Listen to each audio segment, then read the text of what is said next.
Okay, so what we're going to do in this clip is we're going to take a piece of popular, very, very popular dog training advice that is given by dog training professionals to dog owners in respect of how they control their dog in the big wide world, how they can ensure responding and keep their dog safe and act responsibly with them when they're out and about. And that piece of advice is that if you want to control your dog, make sure you have a high value reward with you, something that the dog will really, really switch onto and will prefer to take rather than anything that the environment offers.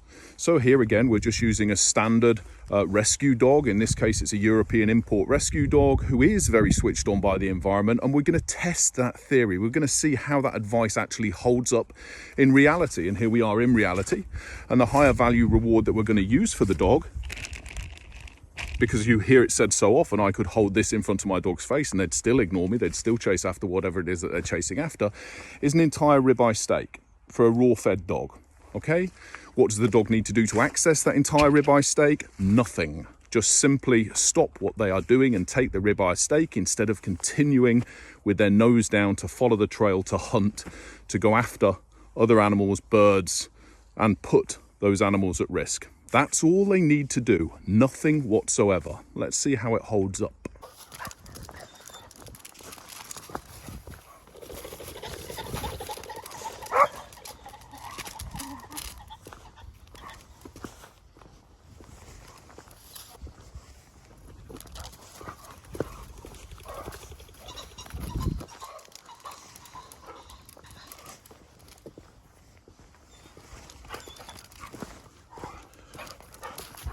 So there's no bird present at the moment, right? And I'm going to see if I can switch this dog off the desire to hunt through the use of this steak. So here we go. We're just in a country lane, aren't we? Let's have a look. Here comes the freebie steak.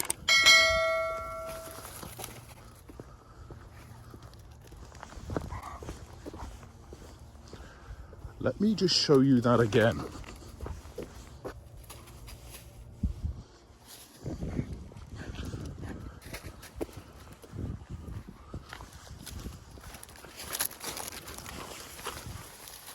An entire ribeye steak. There we go, right? We're going to go again.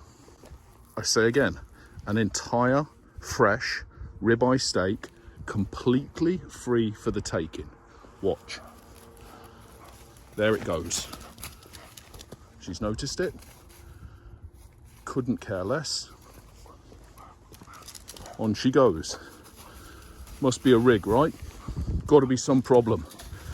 Why on earth would a dog not take an entire steak for nothing? No behavioural response required whatsoever. I'll tell you why. Because the dog isn't operating with appetite in mind. Appetite is the furthest thing from her mind. She's hunting. She's doing what she's bred to do. She's doing what she's rehearsed so well. And appetite, if anything, is a hindrance, not a help when she's in that state. Now you tell me, you've just taken this dog on from a rescue. You may be slightly infirm, you may be elderly, you may be ill, you may just be none of the above. You may be young, you might want the kids to take her out for a walk, you might put her in the park, you might put her on a nice line like this, and she hits the end of that. You tell me whether or not you're going to be able to hold a dog like that, control a dog like that, or meet her behavioural requirements. Show you again with the steak while the nose is down. Here's the steak. Now.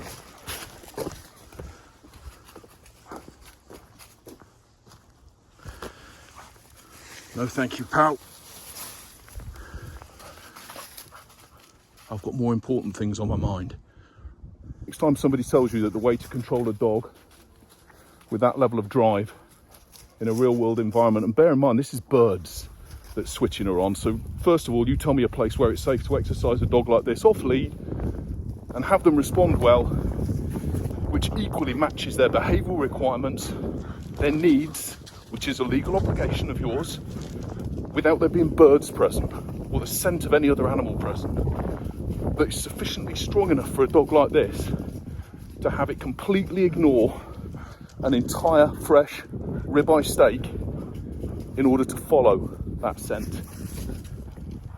You tell me where such a place exists, and you also tell me what you do to allow that dog off lead in situations that are just normal life, that she's got every right to experience, to fulfill her behavioural requirements, make sure that her welfare needs are met whilst protecting those of other animals.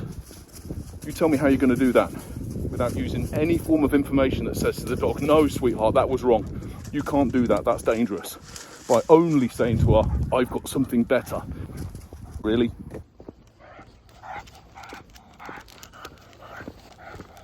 Look also at the amount of pressure that she's prepared to put on her own neck with that slip line.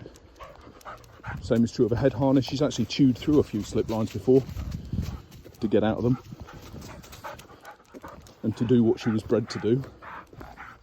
Let's go again with a steak, shall we? There you go. Yep. High value. Maybe it should have been medium rare or served with a decent sauce. Let's try it again, free.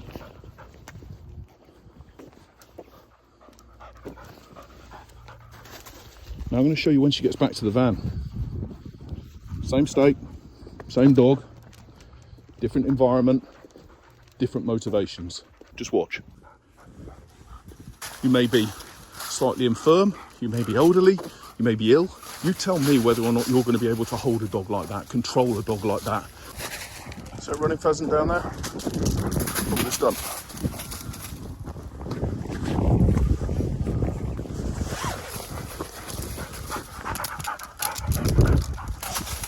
You think you can hold a dog like that? When that takes you by surprise, totally and utterly by surprise. Because there's absolutely no damn knowing where a pheasant's going to appear. Or a seagull, partridge, anything, rabbit, cat, anything. What are you going to do then? You really need to seriously ask yourself this. What are you going to do then if you've got a dog like this?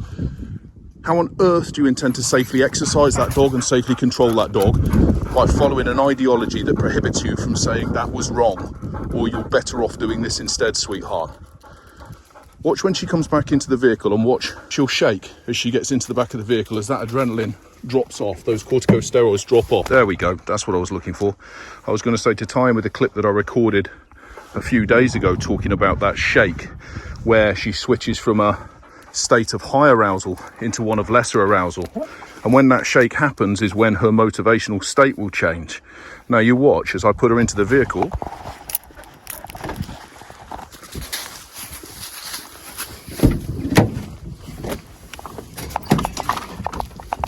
Now that we've changed the environment, and we've changed the state of the dog, we'll bring out that steak.